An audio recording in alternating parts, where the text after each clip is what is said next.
Hey, welcome to Tabletop Skirmish Games. I'm Lee, and in this video, we'll be taking a look at the First Fang from Untamed Beasts.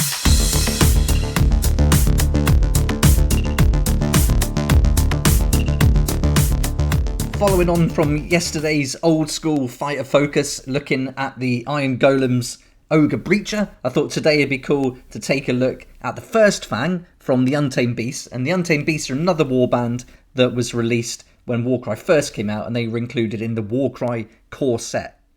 And these are great sculpts, really awesome miniatures. I think every single one in the warband of the Untamed Beasts is really cool. And I had a great time painting this, all done with contrast paints.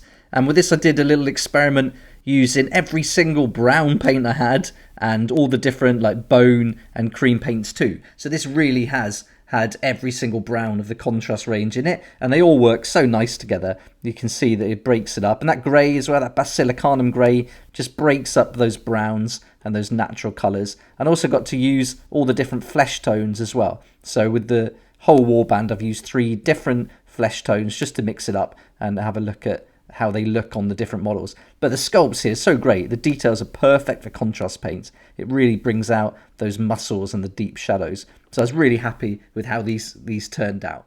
I made the base just very simply with some citadel skulls, some rocks and gravel and some tufts. And there'll be videos on my channel where you can see how I did that. And also a video on how I painted the Heart Eater. And from that video, you can use the techniques to paint all the Untamed Beasts.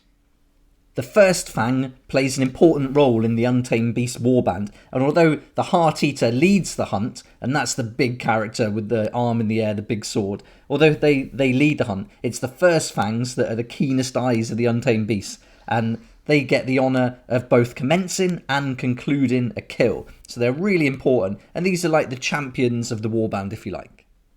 So now we've had a close look at the fighter and the model, let's take a look at the fighter card and the abilities that you can use with the First Fang.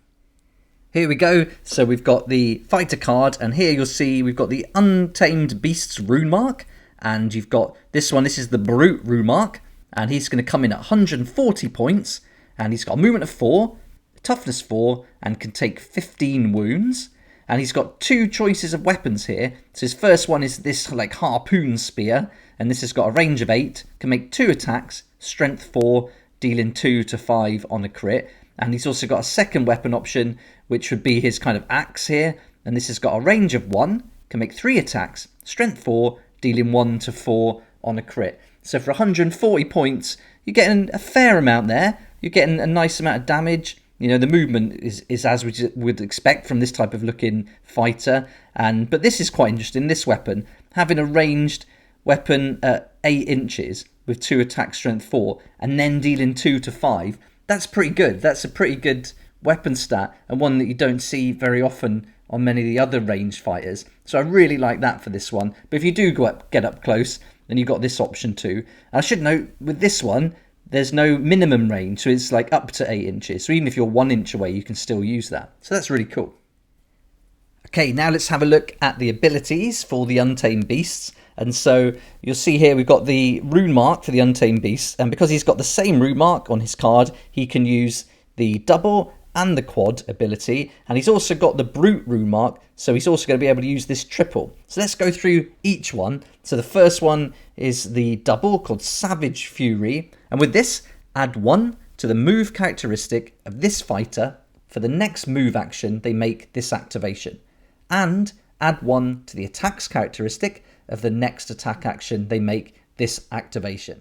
This is a great ability for a double. Not only do you get that 1 move extra for your move characteristic, but you can add 1 to your attacks characteristic too. So with this double, that's going to encourage you to, maybe for your first action during the activation, to move and then to attack. But you've also got the option of attacking first and then moving back. So with this guy, with that range, he could make a ranged attack and then move and then really increase the distance between the enemy, making it hard for them to come to him, while the other fighters from the Untamed Beasts kind of swoop in from the flanks and attack. So this is really interesting. I think this could be put to good use with this fighter for sure. The next ability is a quad called Unleash the Beast, and again this is for any fighter with the Untamed Beast rune mark, and with this, until the end of the battle round, add half the value of this ability, rounding up, to the attacks and strength characteristics of attack actions made by this fighter that have a range characteristic of 3 or less.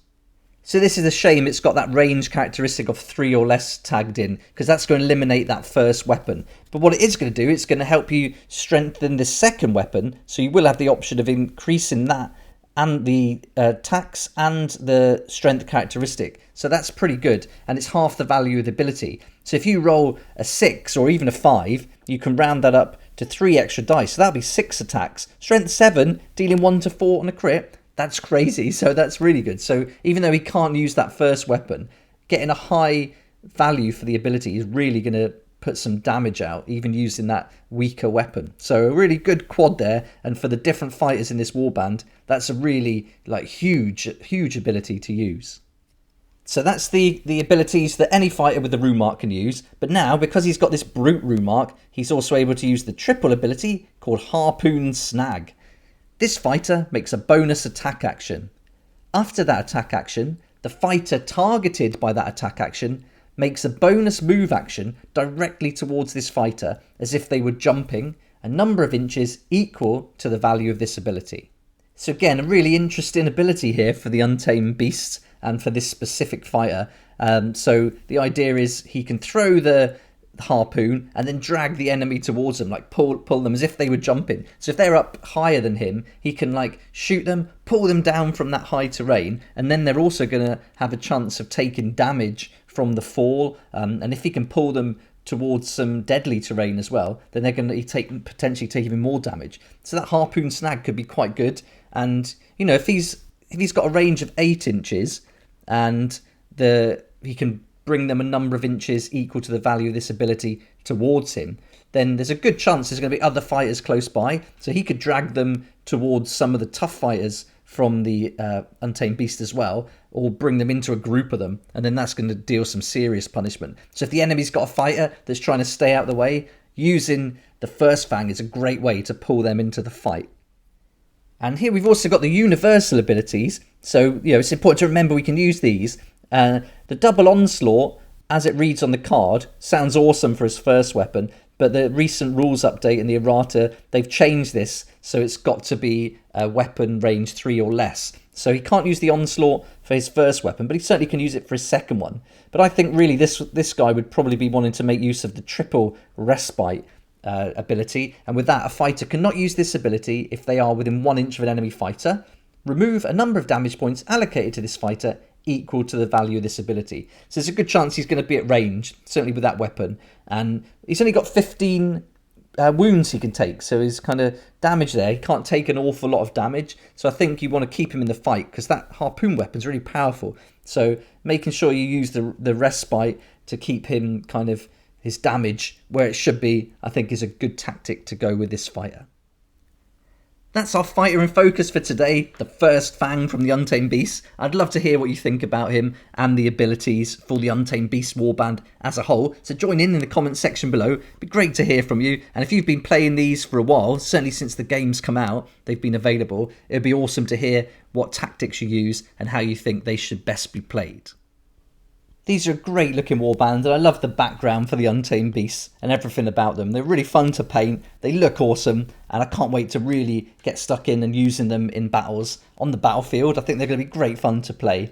And I've took the Godsworn Hunt set that was released for Underworlds, and I've made a Warcry Warband for those, and I've created fighter cards, specific abilities, and put together a little bit of background and given them names and everything. And I've done that for the Patreon group that I run. So if you're interested in getting things like that, that's the sort of perk that comes out each month, and then you get fighter cards that are customized, backgrounds, special abilities, even scenarios, things like that. So if you're interested in that, then I've got a Patreon page, and it'd be awesome if you checked it out.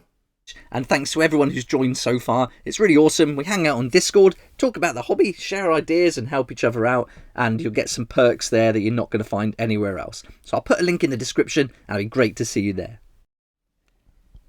Don't forget, if there's a fighter you'd like to see featured in the Fighters in Focus series, let me know in the comments below, and if I've got the miniature, I'll do a video for it and add it to the list. So thanks so much for watching, hope you liked the video. Please like if you did like it, subscribe for more videos like this, and don't forget to hit the notification bell to join me next time on Tabletop Skirmish Games.